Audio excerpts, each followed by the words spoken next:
Kayamkulam Cheravally LP സ്കൂളിൽ സ്വാതന്ത്ര്യദിന ആഘോഷം നടത്തി നഗരസഭാ കൗൺസിലർ പതാക ഉയർത്തി. കായംകുളം ചേരാവള്ളി LP സ്കൂളിൽ സ്വാതന്ത്ര്യദിനം ആഘോഷിച്ചു. നഗരസഭാ കൗൺസിലർ S. കേശുനാഥ് പതാക ഉയർത്തി. സ്കൂൾ ഹെഡ്മിസ്ട്രസ് രമാദേവി സ്വാതന്ത്ര്യദിന സന്ദേശം നൽകി. കുട്ടികളുടെ വിവിധ കലാപരിപാടികളും നടന്നു. മാനേജ്മെന്റ് പ്രതിനിധികളായ ചന്ദ്രശേഖരൻ നായർ, വിജയൻ പിള്ള, സ്കൂളിലെ അധ്യാപകർ തുടങ്ങിയവർ ചടങ്ങുകൾക്ക് നേതൃത്വം നൽകി.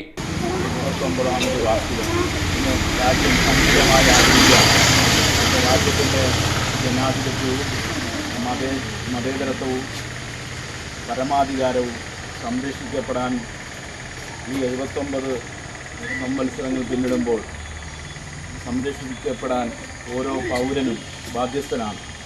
ഇവിടെ ഈ പിഞ്ചു കുഞ്ഞുങ്ങളടക്കം ദേശീയ പതാകയേന്തി പ്രതീകമാണ്.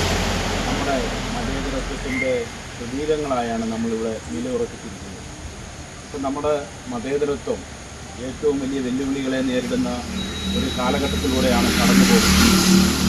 നമ്മുടെ ഭരണഘടന രാജ്യത്തെ എല്ലാ മതങ്ങൾക്കും തുല്യ പ്രാധാന്യമാണ് നൽകുന്നത്. ആ മതേതരത്വത്തിൻ്റെ ആണിക്കല്ലിന് വലിയ ബലക്ഷയമുണ്ടായ ഒരു കാലഘട്ടത്തിലൂടെയാണ് നമ്മൾ കടന്നു പോകുന്നത്.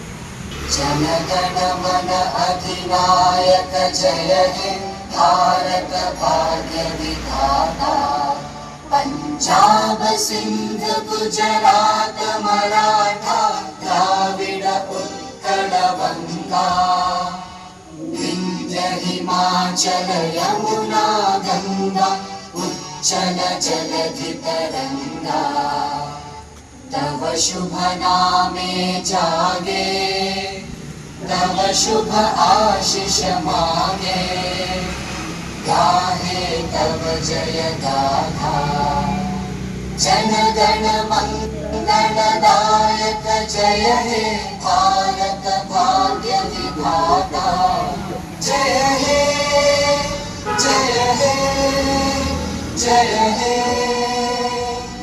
जय जय जय जय हे.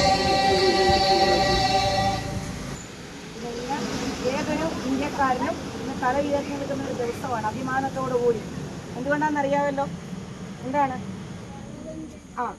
വളരെ പതിറ്റാണ്ടുകളായിട്ട് നമ്മൾ അനുഭവിച്ചുകൊണ്ടിരുന്ന അടിമത്തത്തിൽ നിന്നും ഒക്കെ നമ്മൾ രക്ഷ നേടി 1947 ഓഗസ്റ്റ് 14 ബ്രിട്ടീഷുകാർ ഇന്ത്യ വിട്ട് പോവുകയുണ്ടായി. അന്നു മുതൽ നമ്മൾ സ്വതന്ത്രരായി ജീവിക്കുകയാണ്. ഈ സ്വാതന്ത്ര്യം കിട്ടിയില്ലായിരുന്നെങ്കിൽ നമുക്ക് നമ്മുടെ ഇഷ്ടം പോലെ ഒന്ന് ഉണ്ണാനോ ഉടുക്കാനോ അല്ലെങ്കിൽ നമ്മുടെ ചിന്തകളൊന്ന് പ്രതിഫലിപ്പിക്കാനോ ഒന്നുമുള്ള സ്വാതന്ത്ര്യം, നിങ്ങൾക്കിന്ന് ഈ സ്കൂളിൽ പോലും നിൽക്കാനുള്ള സ്വാതന്ത്ര്യം കിട്ടത്തില്ലായിരുന്നു.